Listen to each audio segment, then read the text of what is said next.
என் நெஞ்சில் குடியிருக்கும்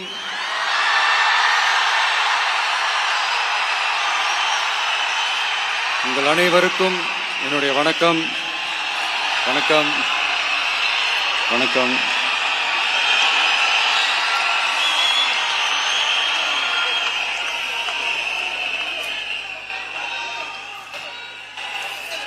என்ன சொல்றது, எப்படி ஆரம்பிக்கிறதுன்னு தெரியல.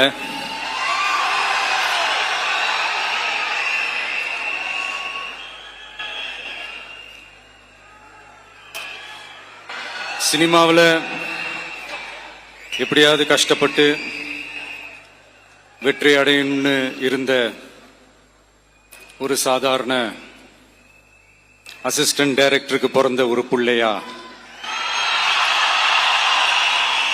எனக்கும் வாழ்க்கையில வறுமைனா என்னன்னு எனக்கு நல்லாவே தெரியும், பசினா என்னன்னு எனக்கு நல்லாவே தெரியும். நான் ஒன்றும் பெரிய மன்னர் பரம்பரையிலிருந்தெல்லாம் வந்துடல. உங்களை மாதிரி தான், உங்கள ஒருத்த மாதிரி தான், உங்க குடும்பத்துல ஒருத்த மாதிரி தான், உங்க புள்ள மாதிரி தான், உங்க மகன் மாதிரி தான், உங்க அண்ணன் மாதிரி தான், உங்க தம்பி மாதிரி தான்.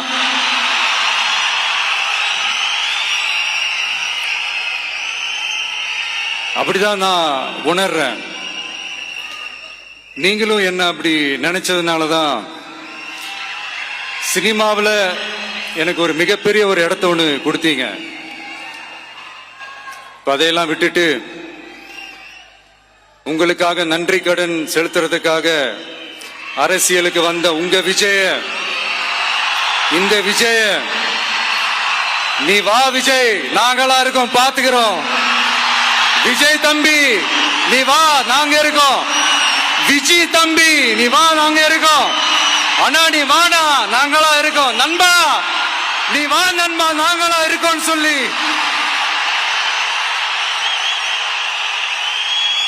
அவ்வளவு அன்பா, அவ்வளவு உறவா என்ன ஏத்துக்கிட்டீங்க. இந்த நேரத்தில் இதை நான் சொல்லணும். இந்த டிராவல்ல, இந்த ப்ராசஸ்ல எனக்கு எவ்வளவோ கஷ்டங்கள், எனக்கு எவ்வளவோ இந்த அவமானப்படுத்தினதெல்லாம் ஒரு பக்கம் இருந்தாலும், எனக்காக கூட நின்ன உங்களுக்கும் அதே மாதிரி கஷ்டங்கள், அதே மாதிரி அவமானங்கள், அதையெல்லாம் நீங்க பெருசா எடுத்துக்காம, அதையெல்லாம் நீங்க பொருட்டாவே எடுத்துக்காம, என்னோட வலிகளை, என்னோட வேதனைகளை உங்களோட தான் நினைச்சு என் கூடவே நின்னு இன்னைக்கு சி ஜோசப் விஜய் எனும் நான்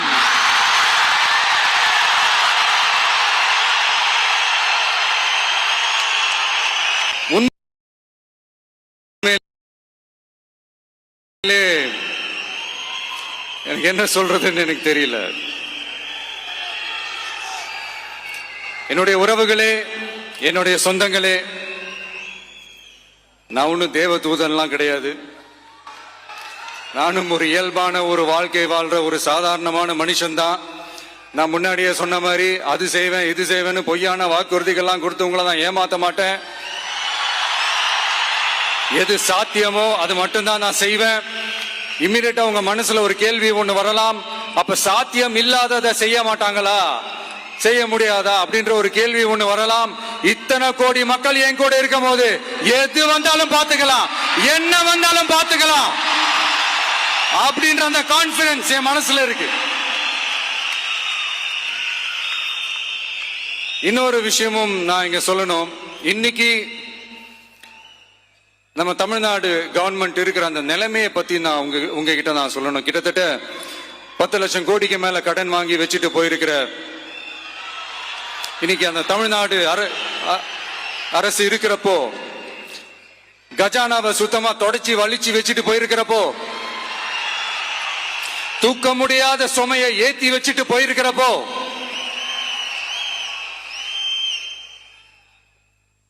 அப்படிப்பட்ட ஒரு நிலைமையில தான் இந்த பொறுப்பை நம்ம கையில் எடுத்திருக்கிறோம். உடனே நீங்க நினைக்கலாம், என்னடா இவர் ஏதோ பொறி வச்சு பேசுறாரா அப்படின்ட்டு. அப்படிலாம் எதுவுமே கிடையாது. உள்ள போய் பார்த்தா தான் தெரியும் எது எந்த நிலைமையில இருக்குன்னு, என்ன இருக்கு என்ன இல்ல, எது எந்த நிலைமையில இருக்கு எது எந்த நிலைமையில இல்ல. சோ அதையெல்லாம் பார்த்துட்டு உங்களுக்கு ஒரு வெள்ளை அறிக்கையா அதை வெளியிடணும்னு நான் நினைக்கிறேன்.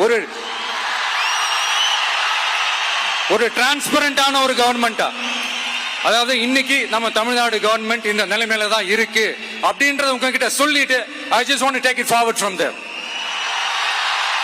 அதைத்தான் நான் முதல்ல செய்யணும்னு நினைக்கிறேன். தமிழ்நாட்டை பொறுத்த வரைக்கும் இப்ப யாரையாவது போய் ஏதாவது சந்திக்கணும் அப்படின்னா இந்த மூஞ்ச மூடிக்கிட்டு போய் சந்திக்கிறதோ, என்ன இந்த மறைமுகமா உங்களுக்கு தெரியாம போய் சந்திக்கிறதோ அப்படியெல்லாம் நான் செய்ய மாட்டேன். எதுவா இருந்தாலும் வெளிப்படையாக ஒளிவு மறைவு இல்லாம தான் நான் செய்வேன். இவ்வளவு பெரிய ஒரு பொறுப்பை என் கையில கொடுத்திருக்கிறீங்க. அதே நேரத்தில் எனக்கு கொஞ்சம் அவகாசமும் நீங்க கொடுக்கணும்னு நான் ரிக்வெஸ்ட் பண்ணி கேட்டுக்கிறேன். நான் சொன்னதையெல்லாம் படிப்படியா நிறைவேற்ற நான் ட்ரை பண்ணுவேன், நிறைவேற்றுவேன். அதே நேரத்தில் எனக்கு கொஞ்சம் அவகாசம் கொடுத்தீங்கன்னா எனக்கு கொஞ்சம் உதவியாகவும் ஒத்துழைப்பாகவும் இருக்கும். இது உங்களுடைய ஆட்சி. பெண்கள் பாதுகாப்பை ரொம்ப ஸ்ட்ரிக்டா வச்சிருப்பேன். போதைப் பொருள் கலாச்சாரம் அதை கண்ட்ரோல் பண்றதுக்கு என்னென்ன ஸ்டெப்ஸ் எடுக்கணும், என்னென்ன முயற்சிகள் எடுக்கணும், இன்னிலிருந்து அதை நான் எடுப்பேன். நம்ம பசங்களை அதுல இருந்து காப்பாற்ற வேண்டியது நம்ம அரசனுடைய பொறுப்பு. அதே மாதிரி சட்டம் ஒழுங்கு எல்லாருக்குமான பாதுகாப்பை நான் உறுதிப்படுத்துவேன். என்ன அவமானப்படுத்துறவங்களாகவே இருந்தாலும், என்ன கஷ்டப்படுத்துறவங்களாகவே இருந்தாலும் அவங்களும் என் மக்கள் தானே. நண்பர்களாக இருந்தாலும் எதிரிகளாக இருந்தாலும் 8 கோடி மக்களும் என் மக்கள் தானே.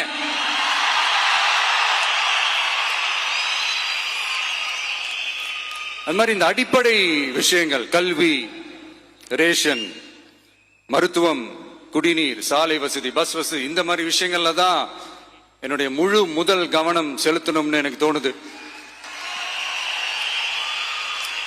நான் முன்னாடியே சொன்ன மாதிரி மக்கள் பணத்துல இருந்து ஒரு பைசா கூட நான் தொட மாட்டேன்.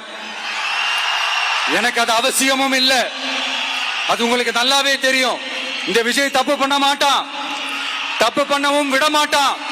அது யாராக இருந்தாலும் சரி, என்னோட கவர்மெண்ட்ல என் கூடவே இருக்கிறவங்களாகவும் சரி விட மாட்டான்.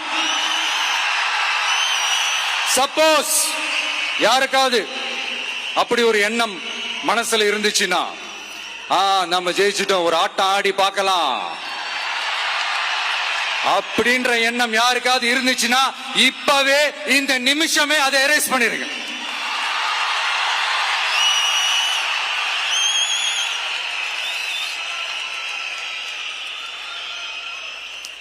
இங்க ஒரே சென்டர் தான், என் தலைமையில் உண்டான சென்டர். இந்த பக்கம் ஒரு சென்டர், இந்த பக்கம் ஒரு பவர் சென்டர், அங்க ஒரு பவர் சென்டர், அதெல்லாம் கிடையவே கிடையாது. இப்பவே சொல்லிடுறேன். பெண்கள், இளைஞர்கள், விவசாயிகள், அரசு ஊழியர்கள், ஆசிரியர்கள், உழைக்கிற மக்கள், மீனவர்கள் எல்லாருமே நம்ம டிவிக்கு அரசுல நல்லா இருப்போம், நல்லா இருப்போம், நல்லா இருப்போம். பிறப்புக்கும் எல்லா உயிர்க்கும் அப்படின்றத நம்ம சமரசம் இல்லாத அடிப்படை கோட்பாடு. சிறுபான்மை சகோதரர்களே, உங்களுக்காக நம்ம டிவிக்கு அரசு கூடவே நிற்கும். உங்களுக்கு அதுல எந்த விதமான சந்தேகமும் வேணாம். இந்து, முஸ்லிம், கிறிஸ்தவர்களுக்கான முகம்தான் இந்த விஜயனுடைய முகம். அதுல 100% நீங்க இந்த விஜயை நம்பலாம். இப்படி ஒரு சூழலை ஏற்படுத்தி கொடுத்த தமிழ்நாட்டு மக்கள், ஒட்டுமொத்த மக்கள், உங்கள் அனைவருக்கும் இந்த நேரத்தில் என்னுடைய நன்றியை தெரிவிச்சு, இன்னொருத்தவங்களுக்கு முக்கியமா நான் நன்றி சொல்லணும். அது இந்த விஜய் மாமாவோட குட்டி நண்பா, நண்பி.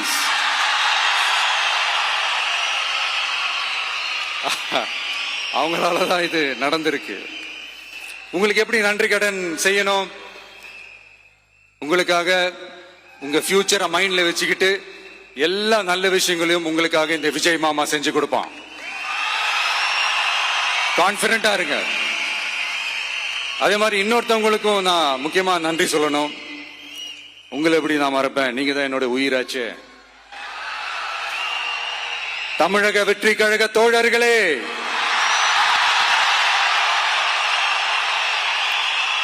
உண்மையில சொல்லணும்னா நீங்க இல்லைன்னா எதுவுமே இல்லை. என்னோட கழக தோழர்களுக்கும் கழக நிர்வாகிகளுக்கும் வாக்கு சாவடி முகவர்களுக்கும், மை டியர் வர்ச்சுவல் வாரியர்ஸ், உங்கள் அனைவருக்கும் கோடான கோடி நன்றிகள். வாங்க எல்லாருமா சேர்ந்து ஒரு ஃப்ரெஷ் கவர்னன்ஸ், ஒரு நியூ கவர்னன்ஸ் ஒன்னு கொடுப்போம். This is a new beginning.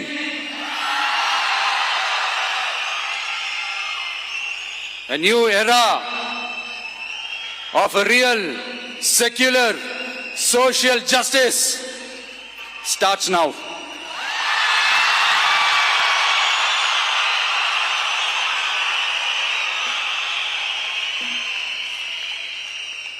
மக்கள் நலன்களை மட்டுமே லட்சியமாக கொண்ட நமது அரசுக்கு பக்கபலமாக நின்று ஆதரவை வழங்கியுள்ள காங்கிரஸ் பேரியக்கத்தின் தலைவர் மதிப்புக்குரிய திரு மல்லிகார்ஜுன் கார்கே அவர்களே, பாராளுமன்ற எதிர்க்கட்சி தலைவர் மதிப்புக்குரிய மை பிரதர் திரு ராகுல் காந்தி அவர்கள், காங்கிரஸ் கட்சியின் பொதுச் செயலாளர் மதிப்புக்குரிய திரு கே.சி. வேணுகோபால் அவர்கள், தமிழ்நாடு காங்கிரஸ் தலைவர் மதிப்புக்குரிய திரு செல்வ பெருந்தகை அவர்கள், என்னுடைய நண்பர் பிரவீன் சக்கரவர்த்தி அவர்கள், சிபிஐஎம் கட்சியின் தேசிய பொதுச் செயலாளர் மதிப்புக்குரிய தோழர் திரு M.A. பேபி அவர்கள்,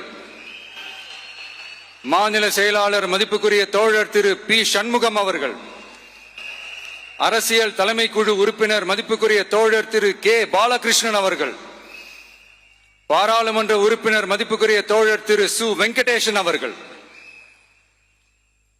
நமது அரசுக்கு ஆதரவு வழங்கியுள்ள விடுதலை சிறுத்தைகள் தலைவர் மதிப்பிற்குரிய அண்ணன் திரு திருமாவளவன் MP அவர்கள், நாடாளுமன்ற உறுப்பினர் மதிப்புக்குரிய திரு ரவிக்குமார் அவர்கள், சட்டமன்ற குழு தலைவர் மதிப்பிற்குரிய திரு வன்னி அரசு அவர்கள், சிபிஐ கட்சியின் தேசிய பொதுச் செயலாளர் மதிப்புக்குரிய தோழர் திரு டி. ராஜா அவர்கள், மாநில செயலாளர் மதிப்புக்குரிய தோழர் திரு M. வீரபாண்டியன் அவர்கள், முன்னாள் தமிழ்நாடு மாநில செயலாளர் மதிப்புக்குரிய தோழர் திரு ரா. முத்தரசன் அவர்கள், இந்திய யூனியன் முஸ்லிம் லீக் கட்சியின் தலைவர் மதிப்புக்குரிய டாக்டர் திரு காதர் மொய்தீன் அவர்கள், நாடாளுமன்ற உறுப்பினர் மதிப்புக்குரிய திரு நவாஸ் கனி அவர்கள், உங்க எல்லாரையும் வருக வருக என்று வரவேற்கிறேன். முக்கியமா இந்த மாதிரி நேரத்தில் எனக்காக நீங்க குரல் கொடுத்ததுக்கும், எனக்காக நீங்க சப்போர்ட் பண்ணி கூடவே நின்னதுக்கும் உங்க எல்லாருக்கும் இந்த நேரத்தில் என்னுடைய நன்றியை தெரிவிச்சுக்கிறேன். கான்பிடண்டா இருங்க, நல்லதே நடக்கும், வெற்றி நிச்சயம். மீண்டும் சந்திக்கும் வரை இல்ல மீண்டும் மீண்டும் சந்திப்போம். நன்றி, வணக்கம்.